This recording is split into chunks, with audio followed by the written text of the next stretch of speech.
Praise the lord. దేవుని పరిశుద్ధమైన అతి శ్రేష్టమైనటువంటి నామమునకు మహిమ కలుగును గాక. మన ప్రభువును ప్రియరక్షకుడు అయిన ప్రభు అయిన యేసయ్య నామంలో ఈ 50 దినముల ఆత్మీయ కుటుంబ సహవాస కూడికలలో 42వ రోజు కూడిక మరియు అభిషేక ఆరాధనలోనికి వచ్చి ఉన్న దేవుని పిల్లలైన మీ అందరిని బట్టి నేను ప్రభువుని స్తుతిస్తున్నాను. మీ అందరికీ ప్రభు అయిన యేసయ్య నామంలో నేను వందనాలు తెలియజేస్తా ఉన్నాను. నమస్కారానికి ప్రతి నమస్కారం. మీరందరూ సంస్కారవంతులు. సంస్కారవంతమైన సోపు కూడా వాడుతున్నారని నేను పెట్టించాను. అప్పటిదాకా ఉంచాలి మీరు కూడా. అందరికీ వందనాలండి. నోడుతో కూడా చెప్పండి. యేసయ్యకు స్తోత్రాలు గట్టిగా చెప్పండి. హల్లెలూయా. కొంతమందికి వందనాలు చెప్పడానికి కూడా మరి అది అందరు కాదులేండి, కొంతమంది ఉంటారు.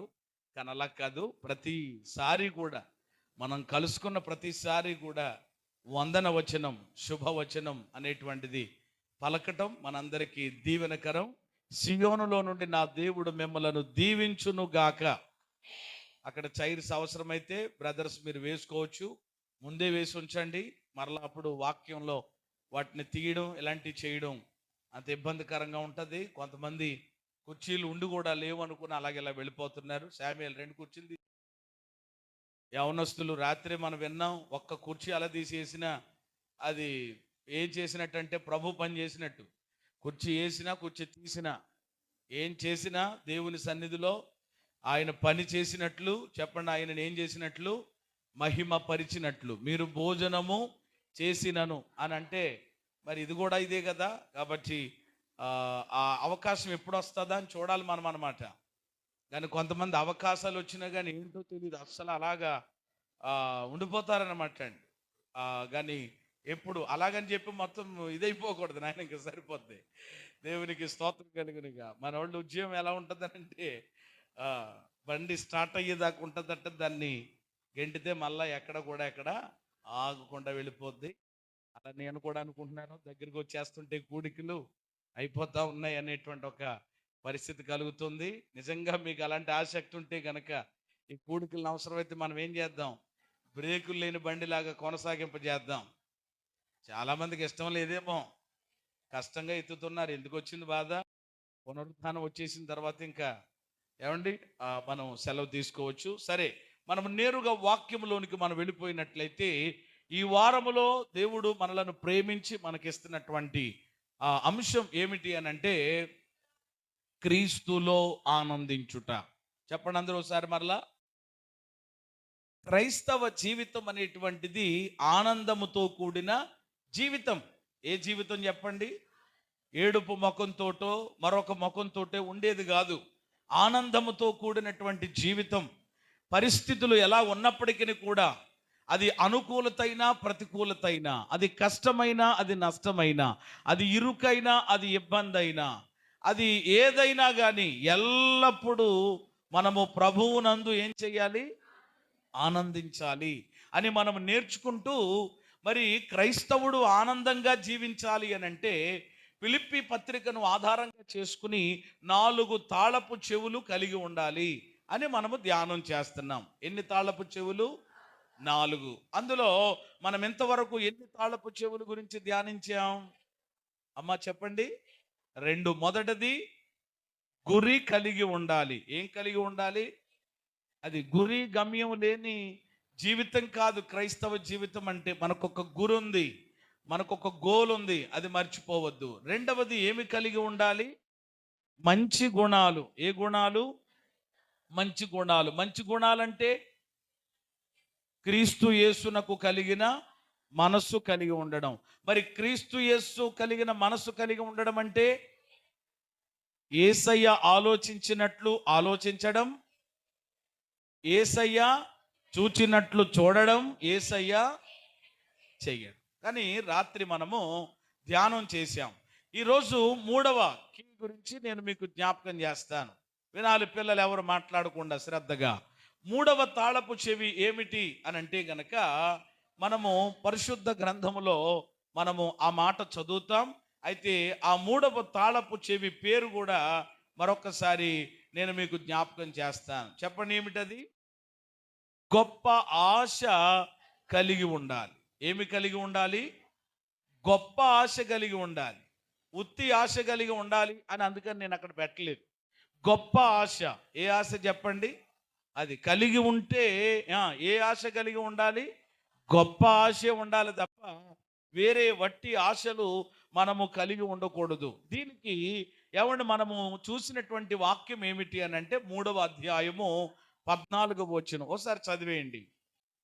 ఉమ్. ఆ,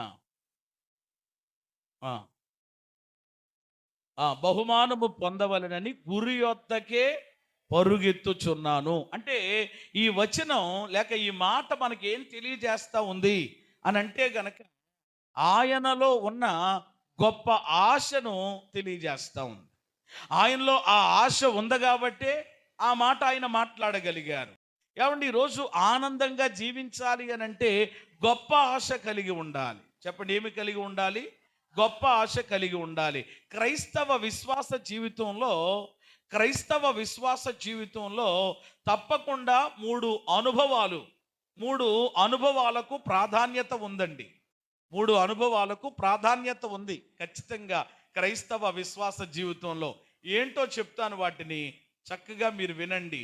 క్రైస్తవ విశ్వాస జీవితంలో 3 అనుభవాలకు ప్రాధాన్యత ఉంది. ఏంటి ఆ 3 అనుభవాలు అని గనక ఆలోచన చేస్తే మొదటి అనుభవం ఏమిటి అని అంటే ఆశ కలిగి ఉండడం. మొదటి అనుభవం ఏంటంటే ఆశ కలిగి ఉండడం. చెప్పండి అందరి మాట, ఏం కలిగి ఉండడం? ఆశ కలిగి ఉండడం. ఎంతమంది ఆశ కలిగి ఉన్నారు మీలో? ఏమండి కొంతమందికి ఆశలు లేవంట. పాస్టమ్ గారు మీరు ప్రేయర్ రిక్వెస్ట్లు తీసుకోకండి, రేపటి నుంచి ఏది కూడా రాయించుకోకర్లొద్దు. ఏమండి మాకు కూడా ఒక బాధ తప్పుద్ది నిజంగా. ఏమండి ఒక రకంగా చెప్పాలంటే ఏమండి ఆశ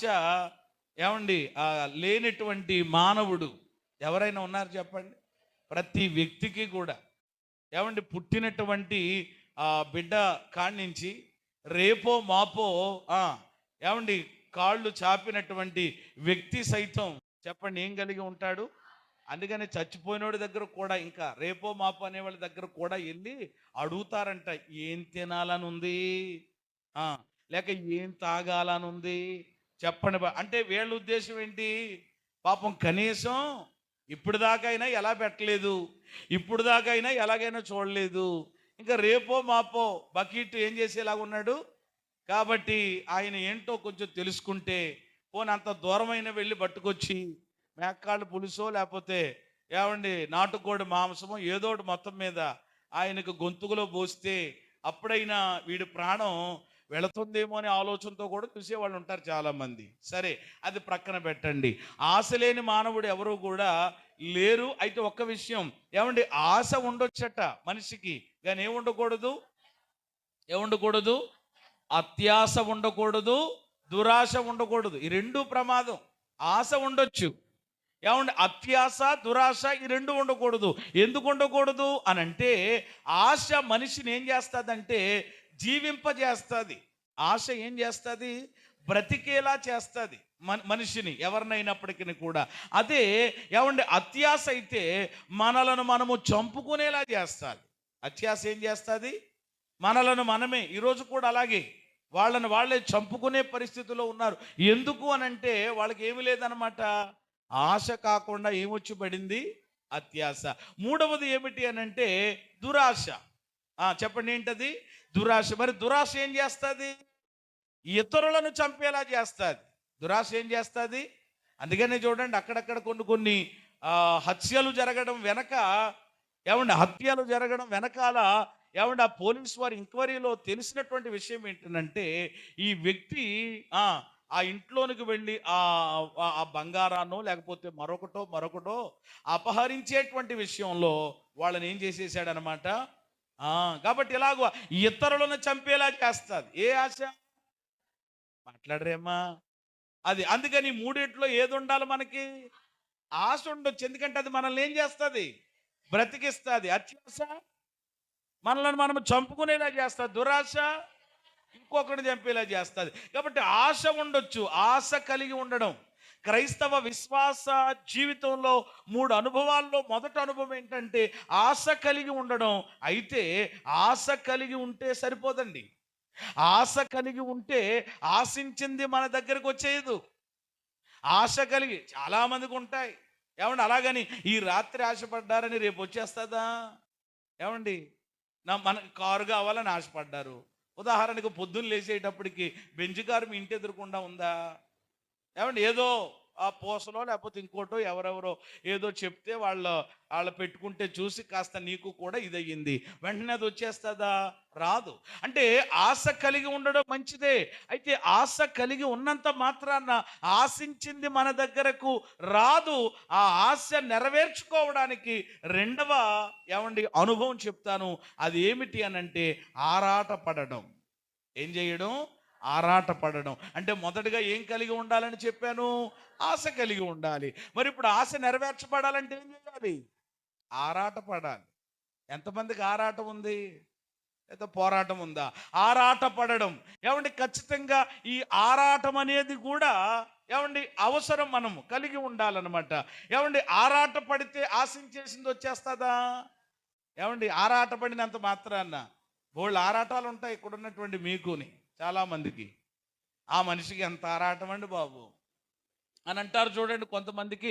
అలాగున ఆరాటం ఉన్నంత మాత్రాన దానిని మనం కలిగి ఉండలేము. కానీ మరలా దానికి ఇంకోటి కలుపుకోవాలన్నమాట. 3 అన్నాను కదా, అన్ని లింక్ అనమాట. ఒకదానికొకటి లింక్ అయి ఉంటాయి అన్నమాట. మూడవది ఏమిటి అని అంటే ఆచరించడం. ఆచరించడం మూడవది ఏంటి చెప్పండి? ఫస్ట్ చెప్పండి, ఏం కలిగి ఉండడం? ఆశ కలిగి ఉండడం. ఇప్పుడు ఆశ నెరవేర్చబడాలంటే ఏం కలిగి ఉండాలి? ఆరాటం. ఇప్పుడు ఆరాటం ఉంటే సరిపోదు. ఏం కలిగి ఉండాలి? ఆచరించటం. అంటే ఏం చేయాలన్నమాట? ఆచరించాలి. ఏదైనా సరే ఆచరణలో పెడితేనే అప్పుడు మొదటిది మన ఆశలన్నీ చెప్పండి ఏమవుతాయి? ఆశ కలిగిన ప్రాణాన్ని దేవుడు ఆ మాట అయినా చెప్పండి తృప్తి పరుస్తాడు. దేవునికి మహిమ కలుగును గాక.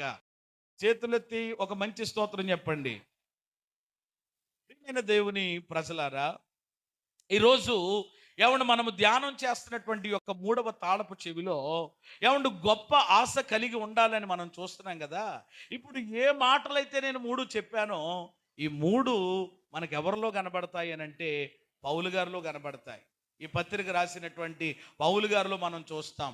ఆయన ఆశ కలిగి ఉన్నాడు. ఏమండి ఆశ కలిగి ఉండడమే కాదు, దానికి ఆరాట పడ్డాడు. ఏమండి ఆరాట పడడమే కాదు కానీ ఏమండి దానిని ఏం చేశాడు? ఆచరించాడు. ఈ 3 ఏమండి మనము పౌలు గారి యొక్క జీవితంలో చూస్తాం. అయితే ఈ 3 విషయాల్లో నేను ఏమండి మిగిలిన 2 విషయాలు టచ్ చేయడం లేదు.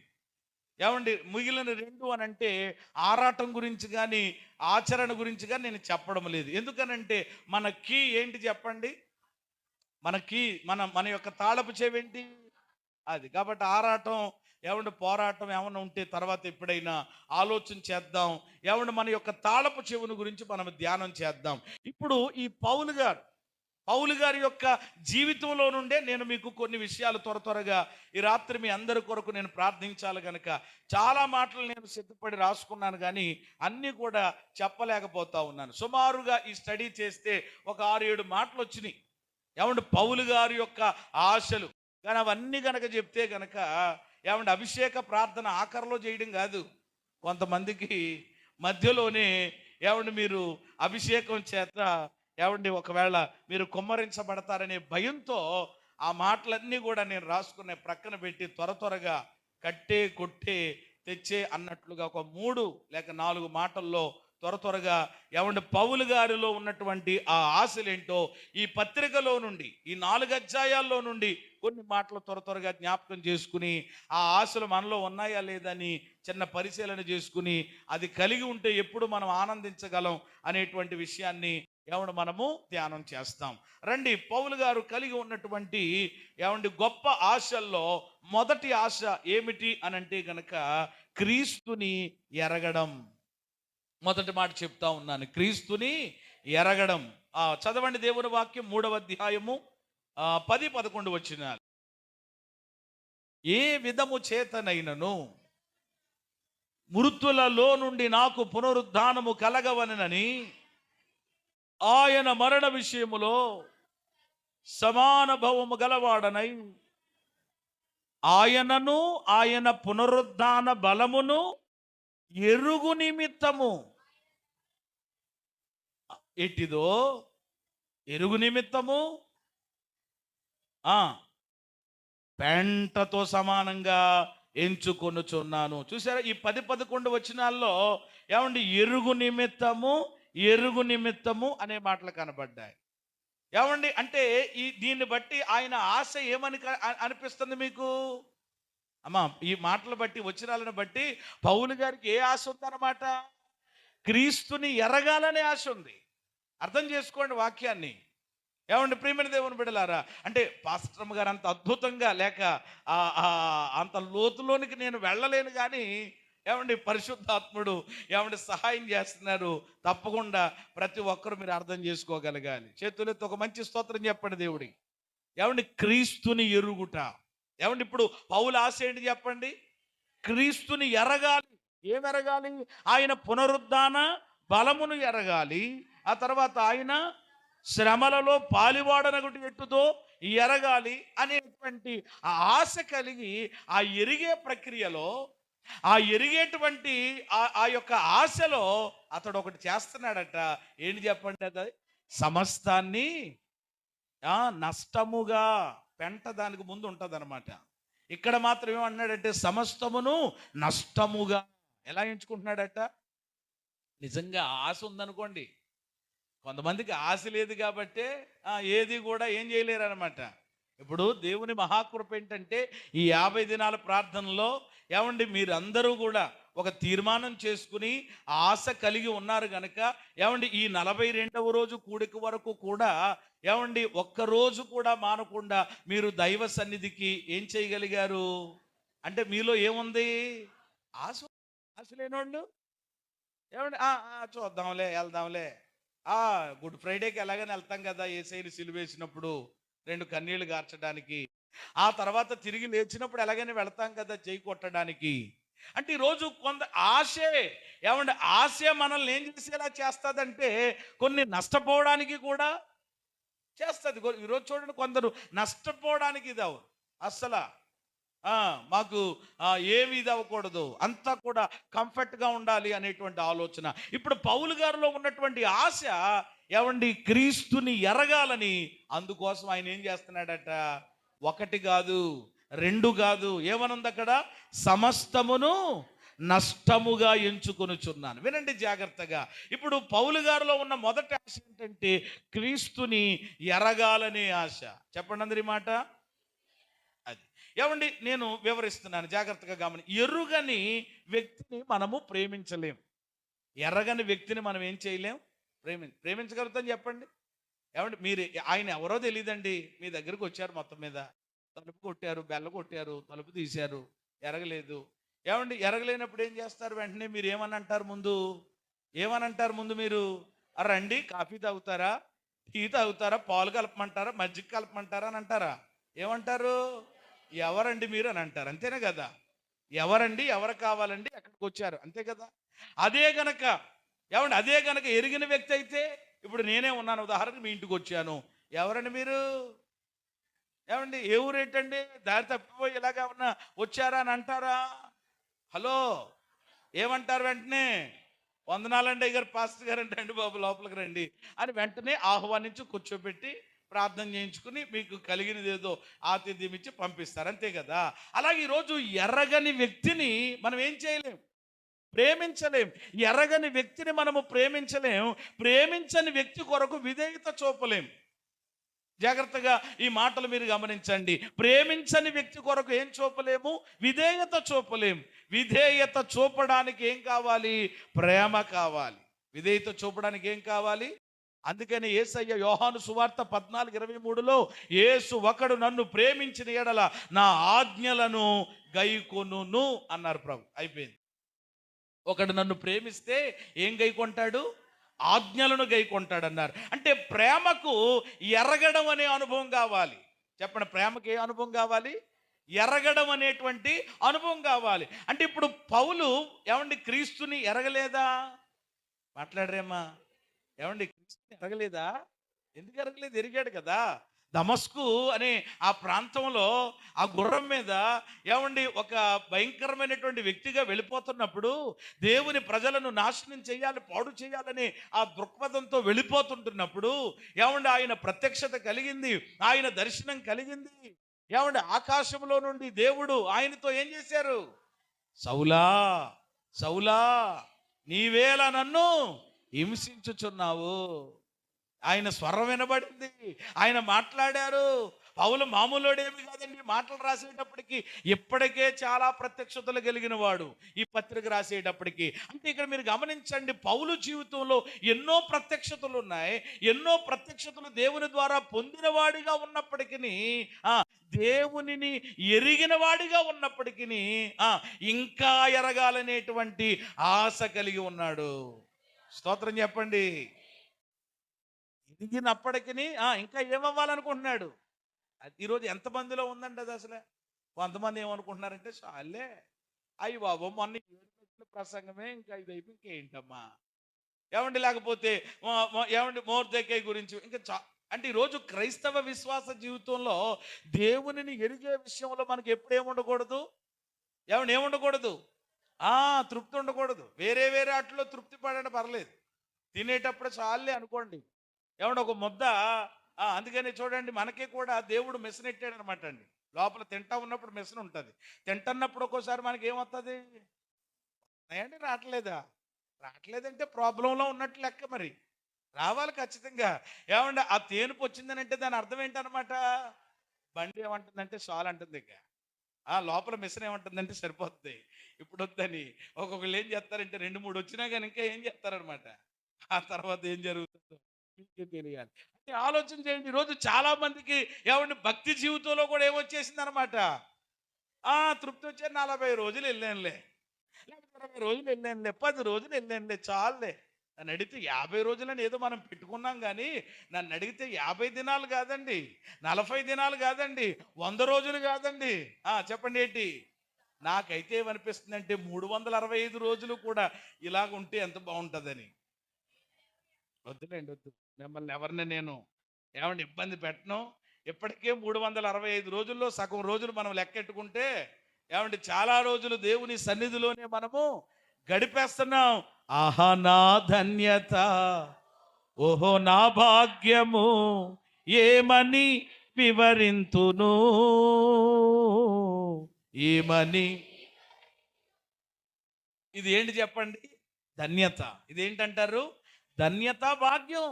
ఇది ఎంతో మంది లేదు. ప్రియమైన దేవుని బిడ్డలారా, దేవుడు మనకి ఇచ్చారు, మనము గమనించాలి, గ్రహించాలి. కాబట్టి ఇప్పుడు పౌలు గారి జీవితంలో ఎన్నో ప్రత్యక్షతలు ఉన్నా ఆయన ఇంకా ఆశ ఏంటి అని అంటే, ఇంకా ఆయన ఏం చేయాలి? క్రీస్తుని ఎరగాలి అనే ఆశపడుతున్నాడు. ఈరోజు మన సంగతి ఏంటి? ఎంతవరకు మనం ఆయన ఎరిగాం? క్రీస్తుని ఎరిగే విషయంలో కామాలు ఉండాలి, కానీ ఫుల్ స్టాపులు ఉండకూడదు. క్రీస్తుని ఎరిగే విషయంలో ఏముండాలి? కామాలు ఉండాలి, కానీ ఏముండకూడదు. కామ అంటే ఏంటి? మనం రాసేటప్పుడు ఏం చేస్తూ ఉంటామండి, ఒక్కోసారి కొడతా ఉంటాం, కామాలు కొడతాం. కారణం కామా ఉందనంటే ఏంటి? ఇంకోటి ఏదో ఉందన్నమాట. ఇప్పుడు నేను రాసుకునేటప్పుడు కూడా ఏమండి ఆశ అని పెట్టి కామ పెట్టాను, అత్యాశ అని కామ పెట్టాను. ఏమంటే తర్వాత ఇంకోటి, ఎందుకనంటే ఇంకోటి ఉంది కాబట్టి. అంతేగాని లేకపోతే ఏం పెడతాం? ఫుల్ స్టాప్ పెడతాం. అంటే ఈరోజు క్రీస్తుని ఎరిగే విషయంలో కామాలు ఉండాలి, కానీ ఏముండకూడదు? ఫుల్ స్టాప్లు ఉండకూడదు. కానీ కొంతమంది ఫుల్ స్టాప్లు పెడుతున్నారు. చాలేనండి బాబు, అయ్యి బాబు కాళ్ళు పీకెత్తనాయని అంతసేపు ఆరాధన చేస్తే ఎలా కుదురుతుందండి బాబు? ఆయన అంతసేపు ప్రార్థన చేస్తే ఎలాగండి బాబు? అంతసేపు వాక్యం చెప్తే ఎలాగండి? ఈరోజు లేదు లేదు. ప్రియమైన దేవుని బిడ్డలారా, మనం ఏమాత్రం కూడా అలాగున ఏమంటే క్రీస్తుని ఎరిగే విషయంలో మనము అలా ఆగిపోవడానికి వీల్లేదు. ఇక్కడ ఒక మాట చెప్తాను. క్రీస్తుని ఎరిగే విషయంలో ఫుల్ స్టాప్ పెడితే, ఏమంటే క్రీస్తుని ఎరిగే విషయంలో ఫుల్ స్టాప్ పెడితే మన ఆత్మీయ యాత్ర ఏమైపోద్దంటే స్తంభించుకుపోద్ది. మన ఆత్మీయ యాత్ర ఏమైపోద్ది? స్తంభించుకుపోద్ది. అంటే ఏమవ్వలేము, మనము ముందుకు వెళ్ళలేము. యేసయ్యని ఎరిగే విషయంలో ఫుల్ స్టాప్లు ఉండకూడదు అనమాట. ఎప్పుడు ఫుల్ స్టాప్ ఉండాలంటే ఒక రోజు ఉండాలండి. ఇక ఫుల్ స్టాప్ ఎప్పుడనమాట? ఎప్పుడండి? ఏదో చెప్తున్నారు, స్పష్టంగా చెప్పండి. మనము ఆ, మరణించినప్పుడు. అంతకంటే ఇంకొక మంచి విషయం, ఒకరోజు సాక్షాత్తు ప్రభు అయిన యేసయ్యను కన్నులారా చూచినప్పుడు. స్తోత్రం చెప్పండి. అంటే మరణించినప్పుడు అంటే అందరూ మరణిస్తారు, ఎక్కడ పోతారో తెలియదు కదా. కాబట్టి ఇలా అంటే బాగుంటుంది. మొదటి యోహాను పత్రిక 3:2 చదవండి, అప్పుడు మీకు బాగా అర్థమైపోద్ది. ఏమంటే మొదటి యోహాను పత్రిక 3:2 అదే ఫుల్ స్టాప్. ఇక ఏంటమ్మా ప్రియులారా, ఆ ఇప్పుడు మనం దేవుని పిల్లలం. మనం ఇక ఏమవుతామో అది ఇంకా మనకు ప్రత్యక్షం అవ్వలేదు. ఆయన ప్రత్యక్షమైనప్పుడు ఆయన ఉన్నట్లుగానే ఆయన్ని చూస్తాము గనుక ఆయనను పోలి ఉంటాము. చేతులెత్తి స్తోత్రం చెప్పండి. ఒక రోజు ఇక ఆయన చూస్తామండి, ఇక ఆయన ముందు నిలబడతాం. ఇంకప్పుడు ఇంకేంటనమాట, ఇంకా ఫుల్ స్టాప్. అప్పుడు ఇంక లేదు, ఇక ఆయన్ని చూడడం, ఆయన ముఖము చూస్తూ చెప్పండి ఏం చేయడం, ఆరాధనే. ఏ ఆరాధన? ఇక్కడ 50 రోజుల ఆరాధన, 100 రోజుల ఆరాధన ఏమో, అక్కడే ఆరాధన నిత్యారాధన. ఆయన దాసులు ఆయన ముఖమును చూచుచు ఏమంటే ఆయనను సేవించుచు ఉంటారట. అద్భుతమైన మాట. కాబట్టి ఈరోజు ఏమంటే క్రీస్తుని ఎరగాలనేటువంటి ఆశ ఎంతమందిలో ఉందండి. మనము దేవునిని ఎరగడంలో చాలు అని మనం ఎప్పుడు అనుకోకూడదు. ఏమండి దేవునిని ఎరిగే విషయంలో ఏమంటే మనము అతిశయించాలి. దేవునిని ఎరిగే విషయంలో ఏం చేయాలి?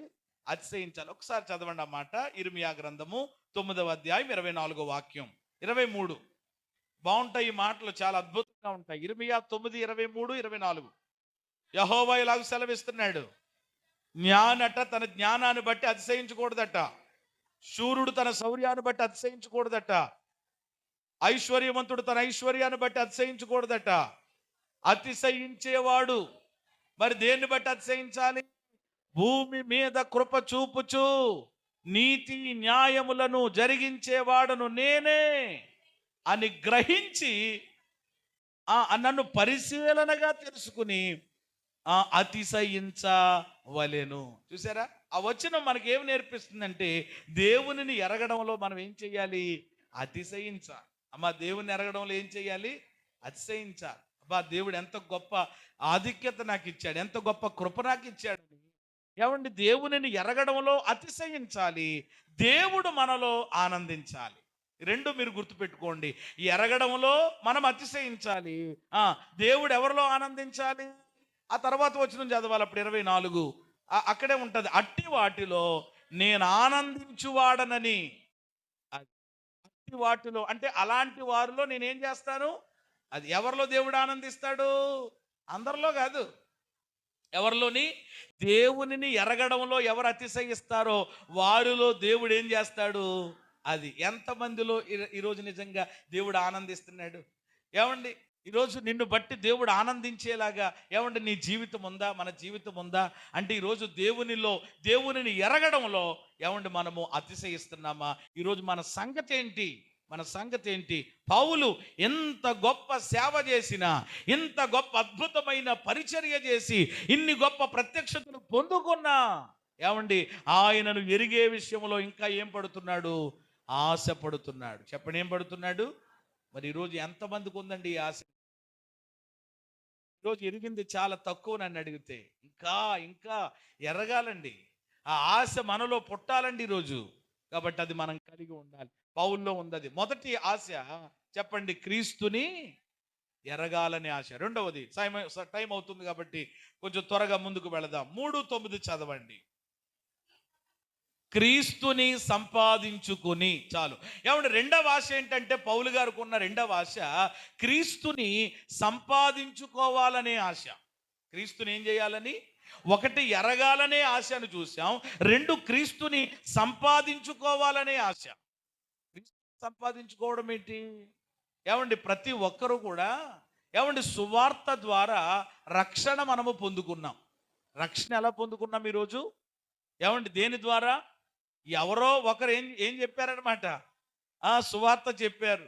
మొత్తం మీద పాలేరో లేకపోతే ఇంకొక ఆయనో ఏమండి ఏదో రకంగా. మొన్న కూడా సహోదరులు ఆ మాట చెప్పినప్పుడు నేను చాలా ఆనందించాను. అయ్యా మీరు చాలా ఇబ్బంది పడుతున్నారు కదా, బలహీనతలు. అంటే ఆయన పని ఆయన చేసుకుంటూ మీరు మందిరానికి వెళ్ళండి కదా. అలాగా ఏమండి, నేను ఎప్పుడు అదే అనుకుంటా, ఈ రోజు మనం రక్షించబడ్డామనంటే చెప్పండి, దానికి కారణం ఏంటన్నమాట. ఎవరో ఎప్పుడో చెప్పారు కదా. ఆ సువార్త వ్యక్తిగతంగా కావచ్చు, ఏమంటే మైక్ శబ్దం ద్వారా కావచ్చు, కూడిక ద్వారా కావచ్చు, సంథింగ్ ఎలాగైనా సువార్త ద్వారా రక్షకుణ్ణి పొందుకున్నాం మనం, లేక రక్షణ మనం పొందుకున్నాం. అయితే ఇక్కడ మీరు గమనించండి, పొందుకున్న దాన్ని ఏమంటారు? పొందుకున్న దాన్ని ఏమంటారంటే వరం అంటారు. పొందుకున్న దాన్ని ఏమంటారు? వరం అంటారు. అంటే ఒక రకంగా చెప్పాలంటే రక్షణ కూడా దేవుడు మనకి ఎలాగిచ్చాడు? వరంగానే ఇచ్చాడు. పరిశుద్ధాత్మను కూడా ఏమండి, ఎవరైతే రక్షణ పొందుకున్నారో, మారు మనస్సు నిమిత్తమై, పాపక్షమాపణ నిమిత్తమై బాప్తిసం పొందుకున్నారో వాళ్ళకి పరిశుద్ధాత్మ అనే వరం అని ఉందన్నమాట. అంటే మొదటి వరం ఏమిటి? రక్షణ వరం. రెండో వరం ఏంటి? పరిశుద్ధాత్మ వరం. ఇంకా చాలా ఉన్నాయి వరాలు. మరలా వరాల సబ్జెక్టులోకి వెళ్ళిపోద్ది, అందుకని అక్కడికి వెళ్ళట్లేదు నేను. కాబట్టి పొందుకున్న దాన్ని ఏమంటారు? వరం అంటారు. అంటే వరం ఎలా వచ్చింది అని అంటే, మా వరం ఎలాగొచ్చింది? బాగా చెప్పారు ఎవరు, ఉచితంగా వచ్చింది. ఉచితంగా వచ్చిందనే వరం అంటారు. అంటే ఇప్పుడు రక్షణ కూడా మనకి ఎలాగొచ్చింది? ఉచితంగానే. రక్షణ కొరకు మనం ఏమన్నా చేసామా? చేసిన వాళ్ళు ఎవరన్నా ఉన్నారు ఇక్కడ? ఆ కోడిని కోసాను కదండి మొన్న, గారెలు పెట్టాను కదండి మొన్న, అంటే మనం ఏదో చేసిన కాదు. రక్షణ మనకు ఎలా వచ్చింది అని అంటే ఉచితముగా. రెండవది ఏంటి చెప్పండి? కృప చేత. దేని చేత? ఇలా మర్చిపోతే ఎలా మీరు? అందుకని గడిచినటువంటి దినాల్లో ఆ ఉదయకాల ధ్యానాల్లో మనం దేని గురించి ధ్యానం చేశాం? ఎంత స్పష్టంగా ప్రతిదీ కూడా అరటిపండు ఒలిసి నోట్లో పెట్టినట్లుగానే ఏమండి ప్రభు మాట్లాడారు కదా. ఏమండి, కృపచేత మనము ఏం చేయబడ్డాం? రక్షించబడ్డాం. అంటే ఉచితంగా మనము ఏమండి రక్షణ పొందుకున్నాం. అంటే దీని కొరకు మనం ఏమి చేసామా చెప్పండి? చెయ్యలేదు. పొందుకోవడానికి ఏమండి మనం ఏమీ చేయలేదు. దేహి అని ఆయన ముందు నిలబడి అడిగితే దేవుడు మనకి ఏమి ఇచ్చాడు చెప్పండి? గొప్ప రక్షణ ఇచ్చాడు. స్తోత్రం చెప్పండి. అయితే పొందుకున్నది వరం అయితే, నేను అంటాను సంపాదించుకునేది బహుమానం. పొందుకునేది వరం అయితే సంపాదించుకునేది ఏంటి? బహుమానం. సంపాదించుకునేది బహుమానం. అంటే ఇప్పుడు పౌలు గారు ఏం సంపాదించుకోవాలని ఆయన ఆశపడుతున్నాడట?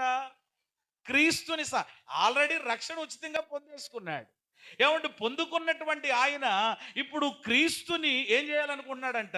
సంపాదించుకోవాలని.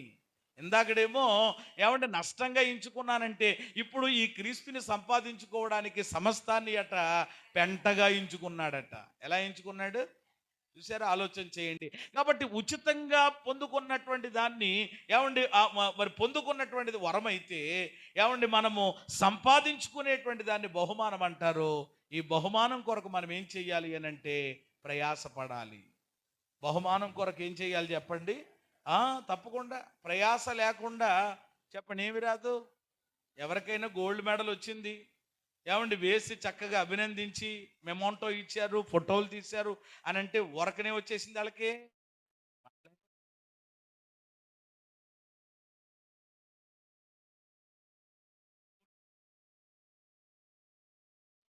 చాలా వాళ్ళు ఏమండి వాళ్ళ యొక్క బలాన్ని, వాళ్ళ యొక్క శక్తిని, సామర్థ్యాన్ని, ప్రతిదానిని అక్కడ ఏమండి ఉపయోగించారు కనుకనే పొందుకున్నారు కదా. అలా ఈ రోజు నాడు మనము కూడా ఏమండి ఆ క్రీస్తుని సంపాదించుకోవాలి అని అంటే కొంత ప్రయాస అనేది చాలా అవసరం.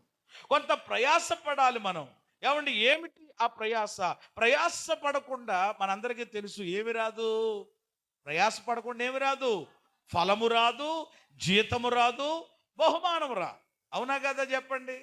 మీరు పన్నుకి వెళ్తున్నారు, మీకు వెళ్ళిన వెంటనే ఏమండి ఆ యజమాని వచ్చి ఆ క్యారేజీ తెచ్చుకున్నావా, తినేయి, శుభ్రంగా తినేయి, ఎంత కూలి ఈరోజు 1000 రూపాయలా, తీసుకో అని ఇచ్చేస్తాడండి వెంటనే. మాట్లాడే అప్పుడే మొదలెట్టేసివేంటి? అప్పుడు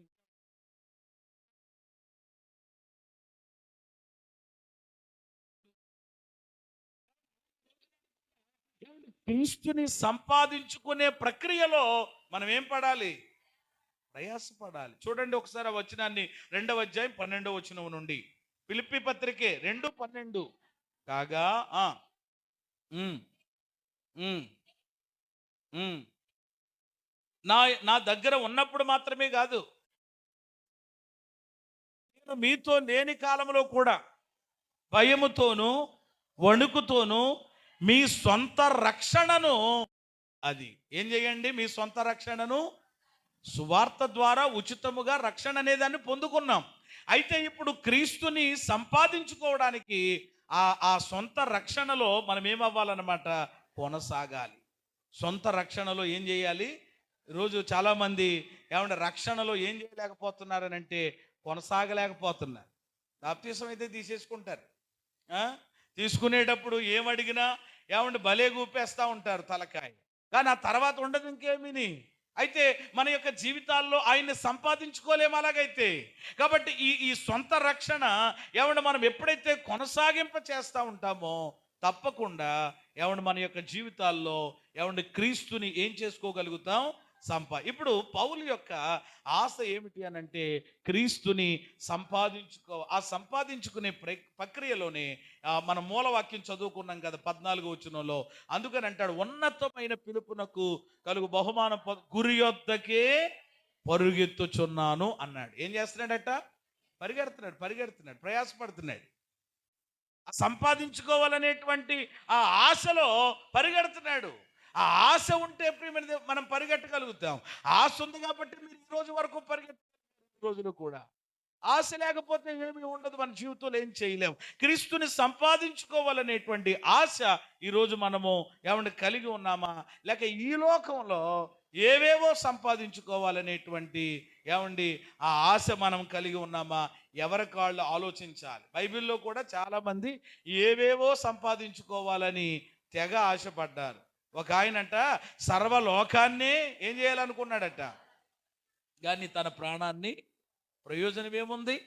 ఈరోజు చాలామంది ఏవేవో సంపాదించుకోవాలని, ఆస్తులు సంపాదించుకోవాలని, బంగారం సంపాదించుకోవాలని, మేడలు సంపాదించుకోవాలని రకరకాలైనటువంటి ఏమంటే ప్రయత్నాలు చేస్తున్న ఎవరో కాదు దేవుని పిల్లలే.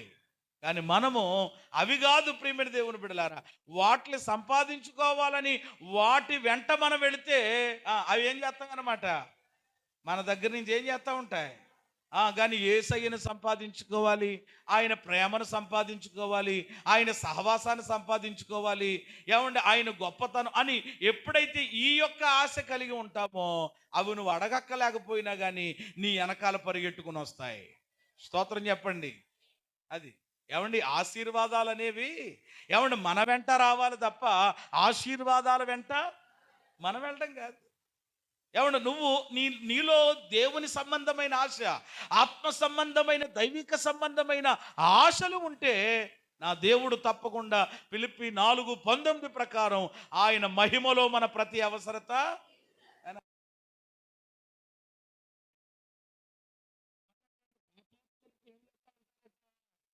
సమకూర్చి వదిలేసిపోతారటండి. శుభ్రంగా మీరు బతకండి ఆయన అని చెప్పి. అప్పుడు అది కాదు. ఈరోజు పౌలు చూడండి, ఎన్నో కలిగి ఉన్నాడు ఆయన, కానీ అవన్నీ పెంట అంటే మనకు తెలుసు, దాన్ని ప్రక్కనెట్టి ఎవరిని సంపాదించుకోవాలని ఆశ. మరి ఈరోజు ఎంతమందికి ఆశ ఉంది? ఆశ ఉంటే తప్పకుండా దేవుడు కార్యం చేస్తాడు. ఎన్ని విషయాలైనా చెప్పండి. ఇక మూడవది కూడా చెప్పి నేను ముగిస్తాను. మూడవ ఆశ ఏమిటి అని అంటే క్రీస్తుతో ఉండాలనే ఆశ. ఏమండి ఎవరితో ఉండాలనే ఆశ? మొదటి అధ్యాయం 23 వచనం త్వరగా చదవండి. మొదటి అధ్యాయం 23. ఈ రెండింటి మధ్యలో నేను చాలా ఇరుకున పడ్డాను. నేను వెడలిపోయి క్రీస్తుతో ఉండాలనేటువంటి ఆశ నాకున్నది, చాలు, అది నాకు మరీ మేలు. ఇప్పుడు పౌలు గారు ఏమంటారంటే నాకు ఒక ఆశ ఉంది. అది ఏమిటి అని అంటే ఈ లోక బంధాలన్నీ విడిచిపెట్టేసి ఎవరితో ఉండాలి? క్రీస్తుతో ఉండాలి. ఇక ఒక రకంగా ఆలోచన చేస్తే ఒకవైపు బ్రతుకుంటే మంచిది అనుకుంటున్నాడు ఆయన. ఎలా ఉంటే మంచిది? ఎందుకు బ్రతుకుంటే మంచిది? బ్రతుకుంటే ఇంకా ఏం చేయొచ్చు అనమాట, దేవుని సేవ చేయొచ్చు, సువార్త ప్రకటించవచ్చు, అనేక ఆత్మలను దేవుని కొరకు సంపాదించవచ్చు, రక్షించవచ్చు. ఈ ఆశ ఉంది. రెండవది ఏమనిపిస్తుంది? ఈ లోకం వైపు చూసినప్పుడు, ఈ పాడు లోకం వైపు చూసినప్పుడు, ఈ పాడు పరిస్థితులు చూసినప్పుడు, ఈ విధానాలన్నీ చూస్తున్నప్పుడు అనిపిస్తుంది, ఎందుకు ఈ పాపిష్టి లోకంలో, ఈ పాపిష్టి మనుషుల మధ్యలో ఎందుకు ఉండడం? ఏమైతే మంచిది? కొంతమంది మీకు ఎప్పుడు రాలేదేమో వైరాగ్యం. కొంతమంది మమ్మల్ని ప్రార్థన చేయమని అడుగుతూ ఉంటారు. దేని గురించి అనుకుంటున్నారు? ఏమంటే రోగం తగ్గాలో అప్పులు తీరాలని కాదు. పాస్టర్ గారు మాకు టికెట్ రెడీ అయిపోవడం కొరకు ప్రార్థన చేయండి అంటే త్వరగా మేము ఎక్కడికి వెళ్ళిపోవాలి? దేవుని సన్నిధికి వెళ్ళిపోవాలని. మొన్న ఒక చోటకి అలాగే వెళితే ఆవిడ అడుగుతుంది అనమాట. ఆ దేవుడు కూడా నన్ను ఏం చేయట్లేదండి బాబు, తీసుకెళ్ళలేదండి. ఏం చేయట్లేదట? మనం తీసుకెళ్ళిపోమంటే తీసుకెళ్ళిపోతాడేంటి? మాట్లాడరే అమ్మా. మనుషులు ఎలాంటి వాళ్ళు తెలుసండి? ఏదైనా బాధ వచ్చేసింది అనుకో, ఆ బాధలో ఏమనిపించేస్తుంది అనమాట, దేవుడు నన్ను తీసుకున్నా బాగుంటుంది. ఏమంటే ఇలాగ అనిపిస్తూ ఉంటుంది ఒక్కొక్కసారి. ఆ తల్లిగారు అన్నప్పుడు, లేదమ్మా శరీరంలో ఉన్నాం, తప్పదు. ఆయన పిలుపు వచ్చినప్పుడే మనము నరులారా తిరిగి ఆయన పిలుస్తాడు, అప్పుడు వెళ్ళాలి. అప్పటిదాకా ఉండాల్సిందే, కొట్టుకోవాల్సిందే. గుర్తులో పడ్డా ఎలకలాగా తప్పదిక. కానీ పౌలు గారికి అనిపిస్తుంది, పరిస్థితులు చూస్తున్నప్పుడు, మనుషులు చూస్తున్నప్పుడు, వీళ్ళ బుద్ధులు చూస్తున్నప్పుడు ఒక్కోసారి అనిపెడుతుంది, దరిద్రం రా బాబు ఎందుకురా ఈ ఇక్కడ ఉండడం అనిపిస్తుంది. ఒక్కోసారి ఈ కొంపలో ఎందుకురా బాబు ఉండడం, ఈ మనుషుల దగ్గర ఎందుకురా బాబు ఉండడం ఒక్కోసారి అనిపిస్తూ ఉంటుంది అనమాట. పౌలే ఏమన్నా మోసే అనుకున్నాడు ఏమనంటే, ఇంకా ఈ భారం నేను మోయలేను ప్రభు అని. చూసారు, ఒక్కొక్కసారి ఇదైపోద్ది అనమాట మనకి. పౌలు గారు రెండింటి మధ్యలో ఏమైపోతున్నాడట?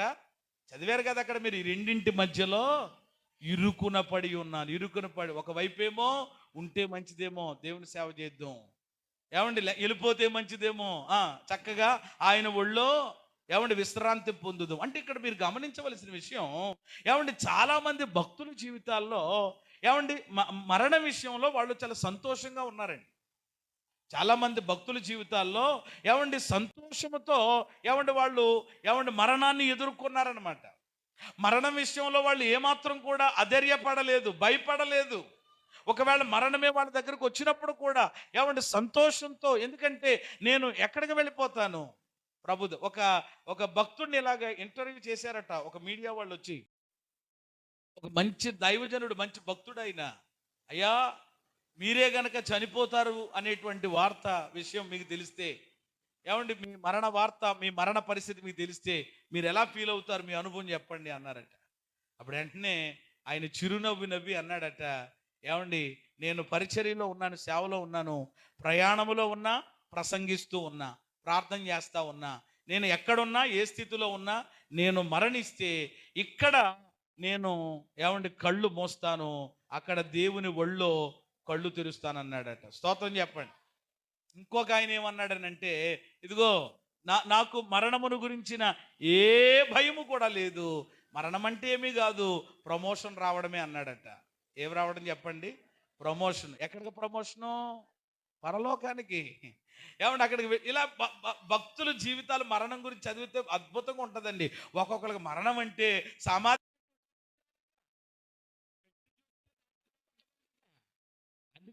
చచ్చిపోయినప్పుడు కూడా ఏమండి చూడడానికి కానీ పలకరించడానికి కానీ ఏమవరనమాట, వెళ్ళరు. ఎందుకనంటే సాయంత్రానికి వచ్చేస్తుందేమో అని, సాయంత్రానికి వచ్చేస్తాడేమో అని. చూసారా, దేవుని పిల్లలకి ఏ భయం లేదు చెప్పండి, మరణ భయం లేదు. మరణమును కూడా మనం ఎలా ఎదుర్కోవాలి అని అంటే సంతోషంగా. చెప్పండి ఎలాగా? ఒక భక్తుడు ఉన్నాడండి, యెహోవా నా బలం అనే పాట రాసిన అద్భుతమైన ఆయన. ఆయనకి రాత్రి దేవుడు చెప్పేస్తే పొద్దునే లేచిపోయి తలారా స్నానం చేసి తెల్లబట్టలు వేసుకుని కుర్చీలో కూర్చున్నాడట. భార్యని అంటున్నాడంట, ఈరోజు నాకు గోంగూర పచ్చిరేలు అంటే ఇష్టం కాబట్టి ఉండే మెనూ చెప్పేస్తాడు. ఇంటండి ఇది అని అంటుంది. అప్పుడు షాక్ అయిపోతుంది. ఏమీ లేదు, సాయంకాలం నేను పరలోకానికి వెళ్తున్నాను. ఎలా ఉంటుంది చెప్పండి అది? ఏమండి అంటే ఆ మరణాన్ని ఎలా ఫీల్ అవుతున్నాడు ఆయన? మాట్లాడరేమ్మా.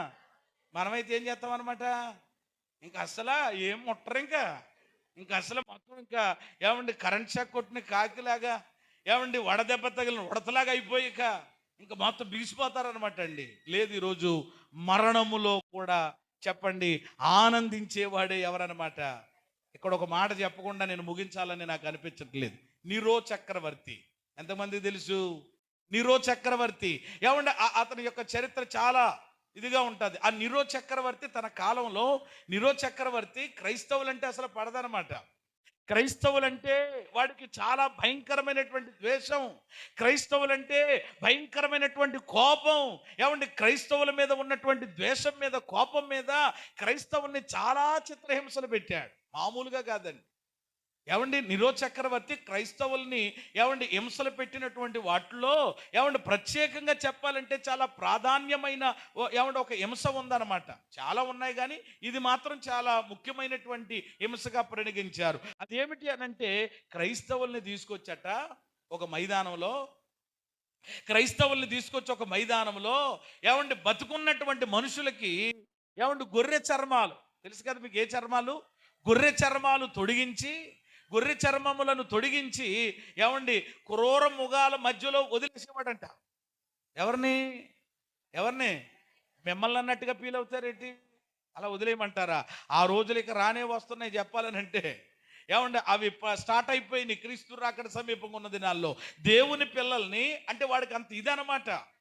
ఏమండి ఈ దారుణమైన హింసల్లో ఇది భయంకరమైన హింస. ఏమండి గొర్రె చర్మాలను తొడిగించి ఏమండి క్రూర మృగాల మధ్యలో, పులులు సింహాల మధ్యలో వదిలేస్తే అవి వచ్చి మీద పడి ఏమండి, ఎందుకంటే ఆ చర్మ వాసన అంటే వాటికి ఇష్టం కదా, దానిని బట్టి మొత్తం లాగేసి రక్తము ఏమండి ఏరులై కారుతా ఉంటుంటే, వాళ్ళు ఆ రక్తపు మడుగులో కొట్టుకుంటా ఉంటుంటే వాడు రాజ్యములో ఉన్న వాళ్ళందరూ కూడా చూసి ఏం చేసేవారట? ఆనందించేవారట. పైచాచిక ఆనందం అంటారు చూడండి, అలాగన ఆనందపడి సంబరపడేటువంటి పరిస్థితి ఉండేదట. అయితే అలా ఆనందిస్తూ సంబరపడుతూ అయితే ఈ నిరో అనుకున్నాడంట, ఏమంటే వీళ్ళు మోకాళ్ళ మీదే ఉన్నారు, ఆ సింహాలు పులులు తినేస్తున్నా. ఆ వీడియో కూడా ఉంటాయి, మీరు చూడొచ్చు అనమాట జరిగినటువంటిది. ఆ చరిత్ర ఆ ఫిలిం కూడా తీశారనమాట. మొత్తం మీద వాళ్ళు అలా మోకాళ్ళ మీదే ఉంటారు, పాటలు పాడుతూనే ఉంటారు, ప్రార్థనలు చేస్తూనే ఉంటారు. పులులు వచ్చి మీద పడతాయి, సింహాలు వచ్చి మీద పడతాయి. మొక్కలు లాగేసి భయంకరమైనటువంటి పరిస్థితుల్లో ఉంటే ఆ రాత్రి నిరో అట అసలు వీళ్ళు ఎలాగున్నారు, ఇంత భయంకరంగా నేను వీళ్ళని హింస పెట్టాను, వీళ్ళ ముఖ కవళికలు ఎలాగున్నాయని చెప్పి రాత్రి సమయంలో ఏమంటే ఒక లైట్ పట్టుకుని ఆ నిరో చక్రవర్తి ఆ మైదానంలోనికి వెళ్ళి, ఆ శవాలు పడిపోయి ఉన్నాయి ఆ మైదానంలో, ఏమండి వెళ్ళి లైట్ వేసి ముఖాల వైపు చూస్తే ఏమండి ఆ ముఖాల్లో అతడు గమనించింది ఏంటంటే ఆ ముఖములట వెలుగుతూ ఏమండి ఆనందంగా ఉన్నాయట. స్తోత్రం చెప్ప. ఒక్కసారిగానే నిరో చక్రవర్తి పిచ్చెక్కిపోయాడటండి. పిచ్చెక్కిపోయి పిచ్చితోటి చనిపోయాడు నిరో చక్రవర్తి.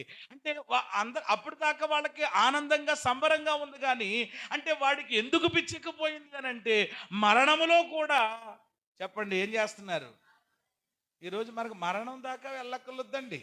చిన్న మాట పాస్టర్ గారు ఏమనలేదు, ఏమంటే కొంచెం ఒక్క చిన్న ఎంత ఇదైపోతుందండి ఈరోజు. అసలు ఏమి వాక్య సత్యం తెలిసింది అసలు? చిన్న మాట పిల్లలు ఎవరైనా మాట్లాడితే మాట్లాడొద్దనంటే ఎంత ఇది వచ్చేస్తుందండి ఈరోజు. కొంచెం పెద్ద ఇదైపోలేదా? దానివల్ల నీకు ఏమైపోయింది? ఇప్పుడు నీ ఒళ్ళు చిల్లడిపోయి ఏమైపోయింది అసలు? వీళ్ళు మొత్తం ప్రియమైన దేవుని బిడ్డలారా ఏమంటే ముక్కలుగా రక్తం ఏరిపోతుంటున్నప్పుడే ఆ పరిస్థితుల్లో సైతం చెప్పండి ఏం చేయగలిగారు అని అంటే క్రీస్తులో ఆనందించగలిగారు. దేవునికి మహిమ కలుగు. చెక్ హలో బాక్స్ ఆగిందేమో, ఒకసారి వైర్ ఏమన్నా కట్ అయిందేమో చెక్. వాళ్ళ సైన్యములకు పిల్లలు సైతాన్ గడు ఒక్కొక్కడు దూరుతూ ఉంటాడు ఒక్కొక్కళ్ళు. ఆ దూరినప్పుడు వాళ్ళు ఏం చేస్తూ ఉంటారనంటే ఆ వైర్లు పట్టుకుని లాగుతూ ఉంటారు. అప్పుడు విస్తారంగా ప్రవాహంలా వెళుతున్నటువంటి వాక్యానికి ఏమి వేస్తారనమాట? ఆనకంట వేస్తారు. కాబట్టి గట్టిగా ఒకసారి యేసయ్య స్తోత్రం చెప్పండి.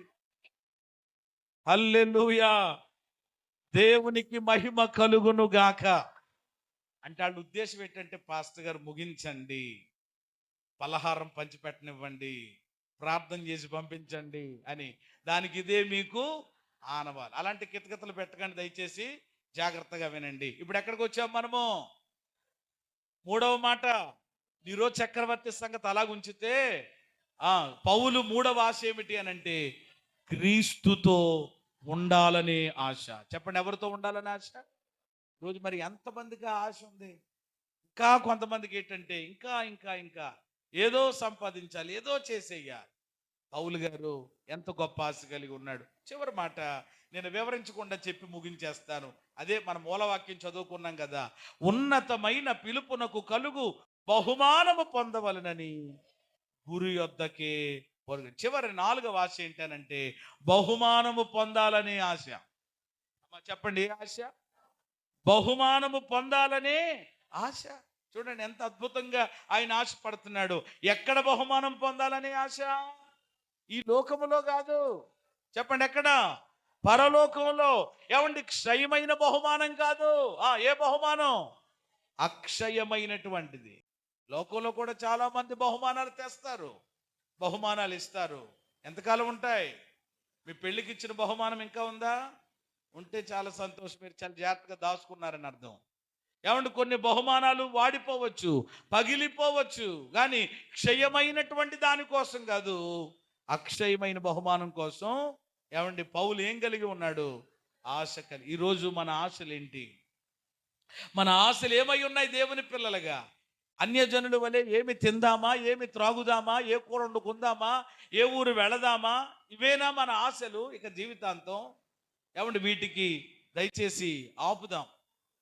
ఏమండి, వీటిని ప్రక్కన పెడదాం. చాలా మంది ఈరోజు దేవుని పిల్లలు ఏమండి వాక్య సత్యము ఎరగక ఏమండి లోక సంబంధమైనటువంటి ఆశలతోనే కొట్టుకుపోతా ఉన్నారు. ఉద్యోగాలని, వ్యాపారాలని, ఏమండి అదని ఇదని, ఇల్లని, పెళ్ళని, పిల్లలని, ఈ పరిస్థితులే. ఇవన్నీ కాకూడదని నేను చెప్పడం లేదు, ఇవన్నీ అవసరము కాదని నేను చెప్పట్లేదు. ఇవన్నీ ఏమండి మనకు అవసరమే, దేవుడు ఇస్తాడు. కానీ మన ఆశలు ఏమై ఉండాలి? ఏ ఆశలై ఉండాలి? భౌతిక సంబంధమైనవా, ఆత్మ సంబంధమైనవా? ఏమండి, లోక సంబంధమైనవా, పరలోక సంబంధమైనవా? అది పాయింట్ మీరు క్యాచ్ చేయాలి, సీక్రెట్ తెలుసుకోవాలి. ఏమండి, ఆత్మ సంబంధమైన ఆశలు కలిగి ఉంటే భౌతిక సంబంధమైన ఆశల కొరకు మనమేమి గింజుకోవకూడదు. అసలు దేవుడే అద్భుతంగా తీరుస్తాడు. ఏమండి, పరలోక సంబంధమైన ఆశలు కలిగి ఉంటే ఈ లోక సంబంధమైన ప్రతిదీ చాలా ఈజీగా మనకు ఆయన ఏం చేస్తాడు. కాబట్టి క్రైస్తవుడు ఆనందంగా జీవించాలి అని అంటే చెప్పండి, ఏం చేయాలన్నమాట? ఆ 3వ తాళపు చెవి ఏంటి చెప్పండి? ఏం కలిగి ఉండాలి? గొప్ప ఆశ కలిగి ఉండాలి. ఏ ఆశ కలిగి ఉండాలి? గొప్ప ఆశ కలిగి ఉండాలి. ప్రారంభంలోనే చెప్పాను, ఆశ కలిగి ఉండాలి. అయితే ఆశ కలిగి ఉంటే సరిపోలేదు, ఆరాటం ఉండాలి. ఆరాటం ఉంటే సరిపోలేదు, ఆచరించాలి. ఈ 3 ఎవరిలో ఉన్నాయి? పౌల్లో ఉన్నాయి. అయితే పౌలు కలిగి ఉన్న ఆశలు ఏంటి? ఎన్ని విషయాలు ధ్యానం చేశాం? 4 విషయాలు. మొదటిది పౌలు ఆశ ఏంటి చెప్పండి? క్రీస్తుని ఎరగాలనే ఆశ. రెండవది బయటకు తగ్గించు. ఏమండి, క్రీస్తుని సంపాదించుకోవాలనే ఆశ. మూడవది క్రీస్తుతో ఉండాలని, అంటే ఆయనతో పరలోకంలో ఉండాలనే ఆశ. నాలుగవది అక్కడికి వెళ్ళిన తర్వాత ఆయన ఇచ్చేటువంటి బహుమానం పొందాలనే ఆశ. మరి నీ ఆశ ఏంటి? ఈరోజు మన ఆశ ఏంటి? ఎలాగున్నాయి? పౌలు గారు లాంటి ఆశలు ఏమన్నా మనకు ఉన్నాయా? లేకపోతే ఏమన్నా నల్ల పూసల తోట ఒకటి చేయించుకోవాలండి. ఏ తోడటండి? ఇక్కడ మరి దొరుకుతుంది ఒకటి, ఎక్కడ అల్లుతూ ఉంటారు కదండి, వేసుకో ఏమంటే మెడలో. కొంతమంది ఇలాగా ఏమంటే బంగారం కొనుక్కోవాలనుకుంటున్నానండి. ఏం కొనుక్కోవాలని? నేను అంటాను, బంగారం నువ్వు కొనుక్కోవడం కదరా బాబు, బంగారం మీదే దేవుడు నిన్ను ఏం చేయాలనుకుంటున్నాడు? నడిపించాలనుకుంటున్నాడు. బంగారం మీద నిన్ను కూర్చోబెట్టాలనుకుంటుంటే బంగారం కొనుక్కోవాలనుకుంటున్నానండి, పట్టి పాకం కొనుక్కోవాలనుకుంటున్నానండి. ఏంటిది అసలు? ఏం ఎదిగా ఇంతకాల ఆధ్యాత్మిక జీవితంలో? ఏమండి, ఈ ఆశలతోటే మన జీవితం అయిపోతే అలాగా? ఎలాంటి దినాల్లో మనం ఉన్నామో చూస్తున్నాం, ఎలాంటి పరిస్థితులలో ఉన్నామో మనం చూస్తున్నాం. ఇవన్నీ ఏమండి కాకూడదని అర్థం కాదు, ఇవన్నీ దేవుడు ఇవ్వడానికి కాదు. కానీ ఏమండి, మన ఆశ ఏంటి? మన ఆశ ఏంటి? పౌలు ఏమండి వీటన్నిటికంటే గొప్పోళ్ళు కలిగి ఉన్నాడు. కానీ అవన్నీ కలిగి ఉన్న ఏం చేశాడట? వీటిని సంపాదించుకోవడానికి వాటిని ఏం చేశాడు? పెంట. కానీ కొంతమందికి పెంట కావాలి. పెంట నెత్తి మీద ఎట్టుకు తిరగడానికి పెంట ప్రియమైన దేవుని బిడ్డలారా అనుభవించడానికి ఇది అవుతుంది. ఆయనేమో పెంట నేను అంటున్నాడు. 2 నాకు కలిగిన వాటన్నిటిని ఎలా ఎంచుకున్నాను? నష్టముగా. ఎలా ఎంచుకున్నాడట? ఎందుకని? ఈ ఆశలు కలిగి. చెప్పండి, ఏ ఆశలు? ఈ ఆశలు కలిగి ఉండడం. చూడండి, ఎవరు గొప్పవాళ్ళు ఈరోజు? ఎవరు గొప్ప ఆశ కలిగి ఉన్నారు? మరి ఎంతమంది ఈరోజు ఇలాంటి ఆశ కలిగినటువంటి వారిగా ఉన్నారు? ఉంటే ఖచ్చితంగా ఎప్పుడు ఎలా ఉంటాం మనం? మాట్లాడరే, ఈ ఆశలు లేని వాళ్ళు ఎప్పుడు 32 ముఖమేనమాట ఇంకా. ఇంకెప్పుడు ఇంక అసలు అది చెప్పక్కర్లేదు ఇక. ఏమంటే జీవితంలో బ్రతుకులు ఎప్పుడు కూడా ఏమంటే వాళ్ళు ఏమంటే దేవుణ్ణి మీద సణుగుతూ ఉంటారు. చెప్పండి, సేవకుల మీద సణుగుతూ ఉంటారు. ఏంటో జీవితం ఇలాగైపోయింది, ఏంటో ఇలాగైపోయిందని. ఇలాంటి ఆశలు కలిగిన వాళ్ళు చెప్పండి ఎప్పుడు ఏం చేయరు అనమాట. సనగరు, చెప్పండి ఏం చేయరు, గొణగరు, మూలుకోరు, ఏమండి ఏమండి మూతు ముడుచుకోరు, వేరేలాగా ఉండరు. ఏంటి ఇప్పుడు, ఉంటే ఏంటి లేకపోతే ఏంటి, ఏమండి ఇస్తే ఏంటి ఇవ్వకపోతేనేంటి, నేను నా గొప్ప దేవుణ్ణి కలిగి ఉన్నాను, అంతకంటే నాకు ఇంకేం కావాలని ఎప్పుడు చెప్పండి ఎలా బ్రతుకుతారు అని అంటే ప్రభువులో ఆనందిస్తూ ఆ స్థాయికి రావాలి మనం. ఆ స్థాయికి రావాలని దేవుడు ఆశపడుతున్నాడు. కాబట్టి మాటలు చాలా కొంచెం ఆలోచించవలసినటువంటి మాటలు, కొంచెం మింగుడు పడని మాటలే, కానీ మీరు అర్థం చేసుకోగలిగితే, ఏమంటే వాక్య సత్యాన్ని మీరు గ్రహించగలిగితే ఖచ్చితంగా ఈ ఆశలు కలిగి ఉంటే ఎప్పుడు మనము ఆనందంగా సంతోషంగా జీవించగలుగుతాం. ఈ గొప్ప ఆశ అనేటువంటి తాళపు చెవిని మన జీవితాల్లో కలిగి ఉందాం. ఎప్పుడు ప్రభువులో ఆనందిద్దాం. అట్టి కృప దేవుడు మనందరికీ దయచేయునుగాక.